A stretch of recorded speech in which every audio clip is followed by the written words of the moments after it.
Dear students, when you look around yourself, you will observe different animals with many different structures and forms. Since it is nearly impossible to study all these animals, it is necessary to devise some means for the convenient study of these animals by means of grouping them. This grouping of similar animals is termed as classification. And today we are going to study classification of non-chordata. Over 1 million species of animals have been classified till now. Classification of animals help in assigning a systematic position to a species. It is important because it allows scientists to identify animals and properly name it via a standardized system. Classification also helps to know the origin and evolution of organisms and to develop phylogenetic relationship between different groups of organisms. One of the fundamental features used as the basis of animal classification is the body symmetry. Animals can be categorized on the basis of their symmetry as asymmetrical, radially symmetrical, and bilaterally symmetrical. Sponges are mostly asymmetrical, that is, any plane that passes through the center of the animal does not divide it into equal halves.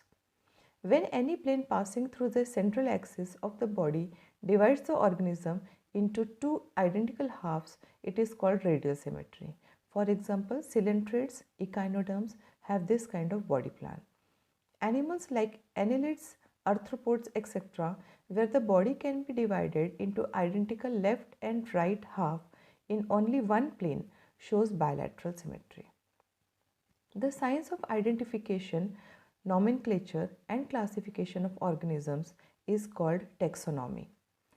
Carolus Linnaeus is often referred to as father of taxonomy for his outstanding contribution in the field of taxonomy.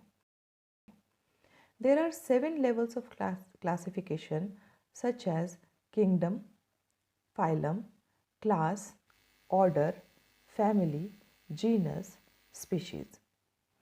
The highest taxonomic category in classification is kingdom. To classify kingdom Animalia, we divide it into two groups, non-chordates and chordates. Non-chordates are animals without notochords. Other characteristics of non-chordata are pharyngeal gill slits and posternal tail is absent.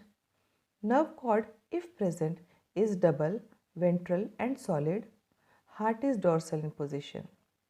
At present, there are 30 invertebrate phyla. These invertebrate phyla have been divided into major and minor phyla. The concept of this division depends upon two factors, number of species and individuals, and second, their participation in ecological communities. On the basis of above two factors, only 9 phyla are regarded as major phyla and rest are minor phyla. These 9 phyla regarded as major are Protozoa, Porifera, Coelenterata, Platyhelminthes, Esculenthes, Annelida, Arthropoda, Mollusca, Echinodermata, and Hemichordata. Protozoans are unicellular microscopic animals. Porifera, they are pore-bearing animals. The whole body is porous. Coelenterata, they have sac-like gastrovascular cavity. Platyhelminthes, they are also known as flatworms because they are dorsoventrally flat.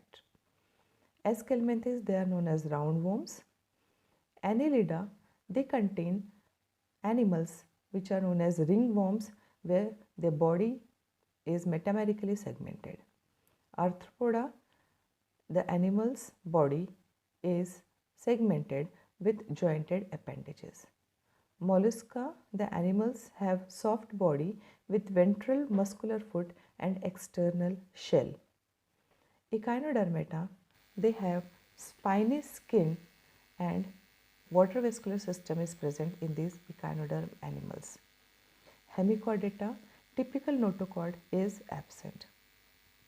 Due to evolutionary significance, it is important to remember the names of different phyla in a proper sequence, and for that a mnemonic is very common that states pretty powerful cat, placed an apple around mouse with efficient hands. Where P of pretty stands for protozoa, P of powerful stands for porifera, C of cat stands for coelenterata, P of placed stands for platyhelminthes, A of an stands for aschelminthes, A of an apple stands for annelida, A of around stands for arthropoda, M of mouse stands for mollusca, E of efficient stands for echinodermata, and H of hands stands for hemichordata. That's all for today. Thank you. Keep enjoying, keep learning. Thank you very much.